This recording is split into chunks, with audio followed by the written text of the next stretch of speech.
قال الإمام البخاري رحمه الله تعالى: حدثنا إسماعيل حدثني مالك عن أبي الزناد عن الأعرج عن أبي هريرة رضي الله عنه أن رسول الله صلى الله عليه وسلم قال: يتعاقبون فيكم ملائكة بالليل وملائكة بالنهار ويجتمعون في صلاة العصر وصلاة الفجر، ثم يعرج الذين باتوا فيكم فيسألهم وهو أعلم بكم فيقولون كيف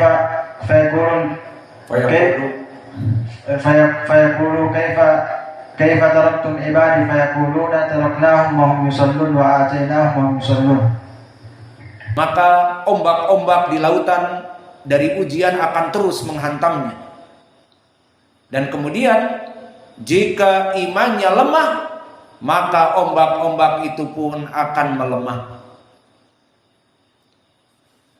Maka sesuai dari keimanan kita. Hadis ini hadis yang hasan.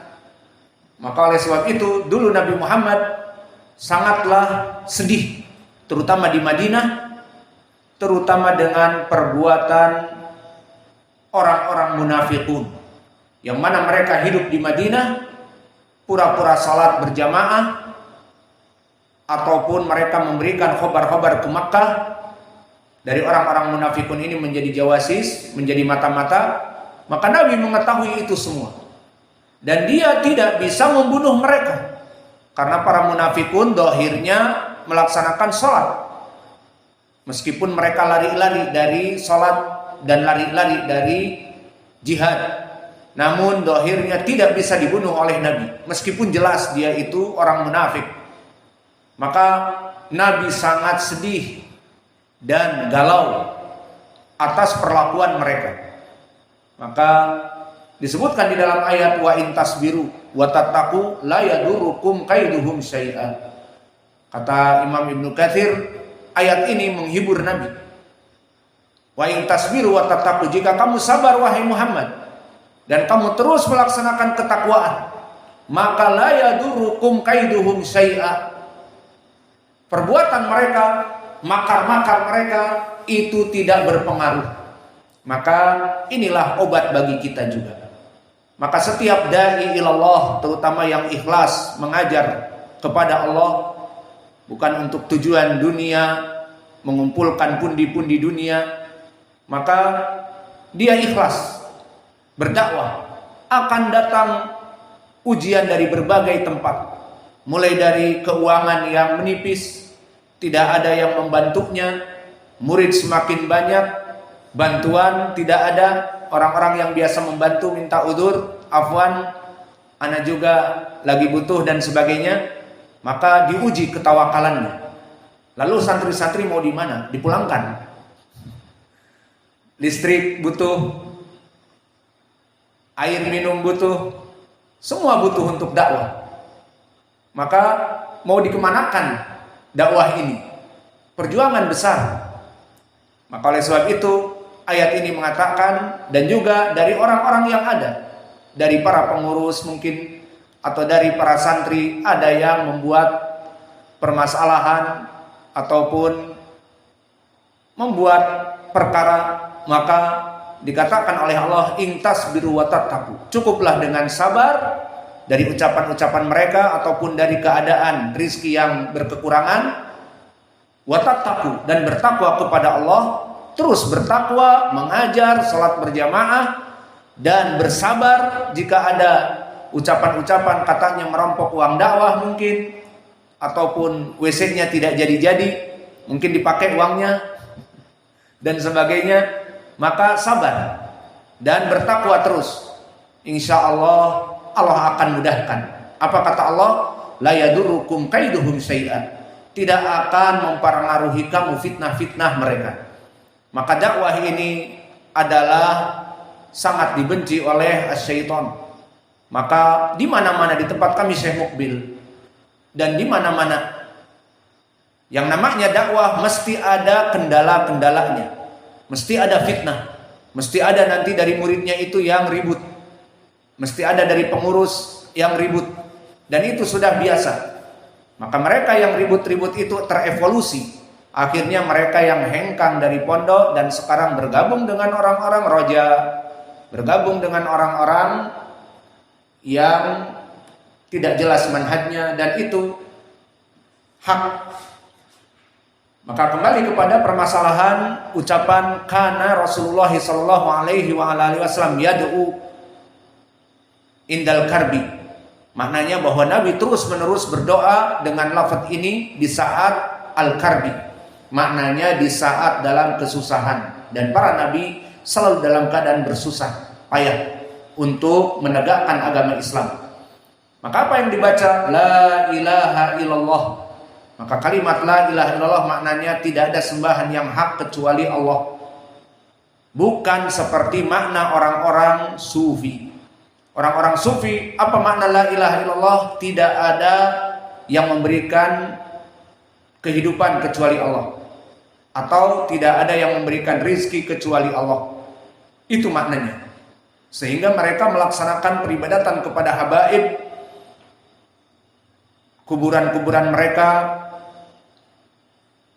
diibadahi, mereka mencium kuburannya dan melaksanakan sholat di depan kuburannya dan meminta doa kepada habaib yang sudah meninggal dari guru-guru mereka as-sufiyah. Maka mereka di saat ditanya apa makna la ilaha illallah, kalau kita la ma'budu bihaqqin illallah, tidak ada sesembahan yang hak kecuali Allah, para habaib yang meninggal itu tidak boleh dimintai doa, tidak boleh kalian melaksanakan sholat di depannya dan sebagainya, semuanya haram, ibadah hanya kepada Allah. Maka mereka memalingkan makna la ilaha illallah, tidak ada yang mencipta kecuali Allah, tidak ada yang memberikan rizki kecuali Allah, tidak ada yang mengatur alam raya ini kecuali Allah. Itulah perbedaan makna dari ahli sunnah dengan as-sufiyah. Sehingga mereka melaksanakan sesembahan kepada kubur-kubur ataupun kepada wali-wali yang sudah meninggal, meminta doa alaf barakah karena pemahaman mereka yang salah dari makna la ilaha illallah. Maka makna yang benar adalah la ma'budu bihaqqin illallah. Kemudian disebutkan la ilaha illallah al-adim al-halim. Maka tidak ada sembahan yang hak kecuali Allah yang al-adim al-halim. Tentang permasalahan al-adim telah kita bahas bahwa Allah mempunyai sifat yang sangat besar, al-adim. Lalu apa makna al-halim? Makna al-halim barakallahu fikum, maknanya al-hilm. Maka dari sifat Allah al-hilm dan dari nama Allah al-halim. Lalu apa sifat al-hilm yang dari situ diambil nama untuk Allah al-halim? Sifat al-hilm sifat dzatiyah yang terus bersambung dengan Allah. Dan ditafsirkan oleh para ulama, makna al-hilm adalah sifat yang mana la yu'ajil abdahu bi'uqubah liyatuba min isyan, seperti disebutkan di dalam syair tentang al-halim oleh Imam Ibnu Qayyim di Nuniyahnya, wa huwal halimu fala yu'ajilu abdah bi'uqubatin liyatuba min isyani, wa huwal afu fa'afuhu wasi'al wara laulahu gharal ardu bisukani.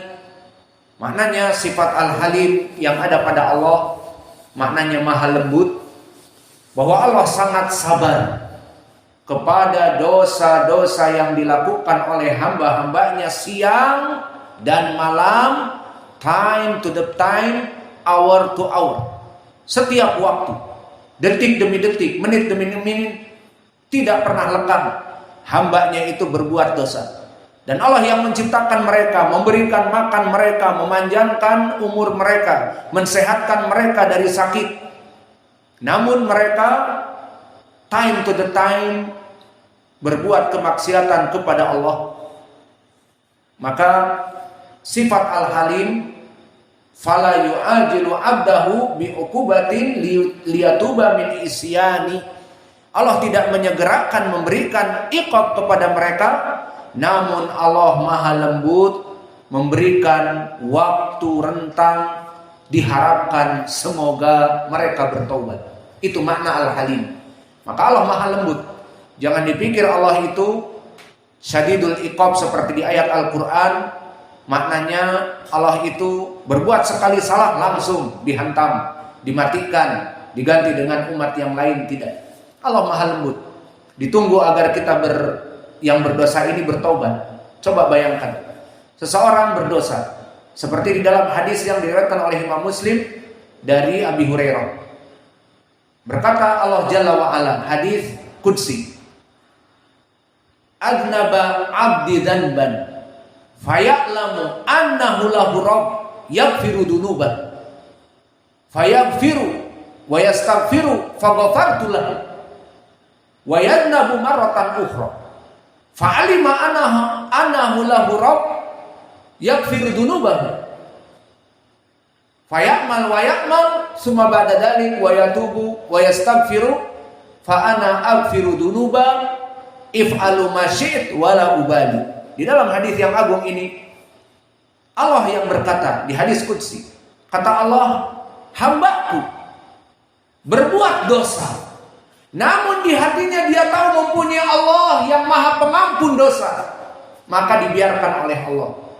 Kemudian dia meminta ampunan kepada Allah karena waktu yang Allah biarkan tadi jangan langsung dihancurkan, dibiarkan, maka dia bertobat kepada Allah. Dan dia tahu bahwa Allah Maha Pengampun. Maka apa? Aku ampuni dosanya. Lihat, ada yang paling halim seperti itu. Mungkin kita para bapak-bapak keras kepada anak kita. Langsung pukul, salah, pukul. Maka Allah, hambanya salah, dikatakan oleh Allah sendiri, orang ini berbuat salah, tapi dia tahu di hatinya mempunyai Allah yang Maha Pengampun, mempunyai Rabb yang Maha Pengampun. Ditinggalkan, diberi waktu. Kemudian manusia ini bertobat dan beristighfar, maka Allah ampuni dosanya. Setelah itu wa adnaba marratan ukhra, maka dia berbuat dosa lagi. Wa ya'lamu anna lahu rabb yaghfiru dunuba, dan dia mempunyai Rabb yang Maha Pengampun, diberi waktu lagi oleh Allah biar bertobat. Yaqul astagfirullah, khalas, diampuni lagi dosa-dosanya. Seakan-akan Allah tidak melihat kepadanya dari keburukan. Kemudian yang ketiga, berbuat dosa lagi. Namun kata Allah, dia mengetahui di hatinya bahwa dia mempunyai Rabb yang Maha Pengampun. Dosanya itu tadi Allah berikan waktu tengah. Akhirnya dia menyesali lagi dan bertaubat. Ya Allah, ampunilah dosaku. Allah ampuni dosanya. Kemudian terus-menerus seperti itu Allah mengatakan, aku mengampuni dosa kalian, meskipun kalian apa lakukan dari dosa-dosa, pasti akan diampuni selama dia meminta ampun. Maka inilah sifat Al-Halim. Min asma'illah Al-Halim, dari sifat Al-Hilm. Sifatnya Al-Hilm dan namanya Al-Halim. Dan pendalilannya di dalam hadis ini, sifat Al-Halim di hadis Ibni Abbas, la ilaha illallah Al-Azim Al-Halim. Maka ini makna dari sifat Al-Halim. Kemudian disebutkan di akhir, la ilaha illallah Rabbal Arsy Al-Karim. Maka Al-Karim dari Al-Karam. Seseorang dinamakan Karim di saat dia menginfakkan harta-hartanya, maknanya baik budi. Orang yang selalu memberikan kemudahan kepada orang lain. Maka sifat Allah juga dari Al-Karam, maknanya maha pemberi. Al-Karim, maha baik, itu nama bagi Allah. Maka Allah mempunyai nama Al-Karim, diambil dari sifatnya Al-Karam. Maka pendalilan tentang Al-Karim tentunya lebih banyak dari lafaz Al-Halim. Di Al-Quran banyak. Seperti di Al-Infitar Allah berfirman, ya ayyuhal insanu ma gharraka bi rabbikal karim. Maka Al-Karim dari nama Allah Jalla wa Ala. Juga di surat Al-Fajr, fayaqulu rabbi akraman fa akramahu wa na'amahu fayaqulu rabbi akraman. Maka Allah itu memberikan kepada hamba-hambanya, fa amal insanu idza mabtalahu rabbuhu fa akramahu wa na'amahu fayaqulu rabbi akraman. Dan juga dalam surat Al-Alaq, Iqra wa rabbukal akram. Maka banyak di Al-Qur'an kalimat-kalimat bahwa Allah itu karim. Dan begitu pun di dalam hadis Ibnu Mas'ud ini. Maka inilah dari hadis Ibnu Abbas yang juga dihafal besok. Maka doa yang diajarkan oleh Nabi ini bisa kita pakai. Maka oleh sebab itu, wahai saudara-saudaraku, jika kita dalam keadaan kesempitan, maka doakan lafaz ini, la ilaha illallah al-adim al-halim, la ilaha illallah rabbul arsil adim, la ilaha illallah rabbus samawati wa rabbul arsil karim. Maka doakan dengan lafaz ini, lafaz yang disyariatkan indal karb. Di saat kalian dalam keadaan galau dan dalam keadaan bersedih, mendapatkan musibah, maka dibaca la ilaha illallah al-adim al-halim, la ilaha illallah rabbul arsil adim, la ilaha illallah rabbus samawati wa rabbul arsil karim.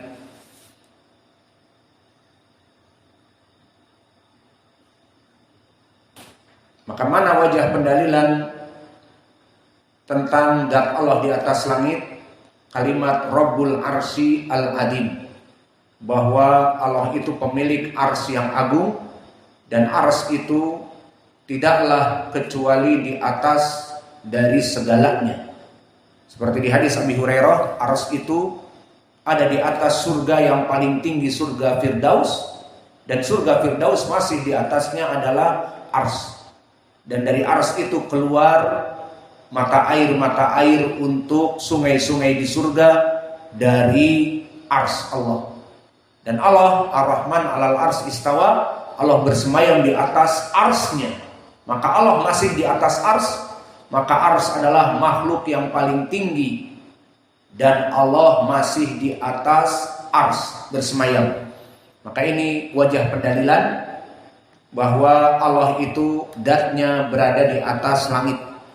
Maka dari pendalilan-pendalilan seperti ini, bagaimana mereka yang mengatakan Allah tidak menempati ruang, Allah tidak boleh di atas. Bagaimana dengan hadis-hadis seperti ini? Maka dari mana mereka berani lancung Allah itu tidak boleh di atas? Berarti Allah itu bersama kita manusia. Kalau kita masuk WC berarti Allah di WC. Atau Allah tidak di atas berarti di antara kita. Di mana tempatnya? Di mana Allah tinggal? Di antara kita.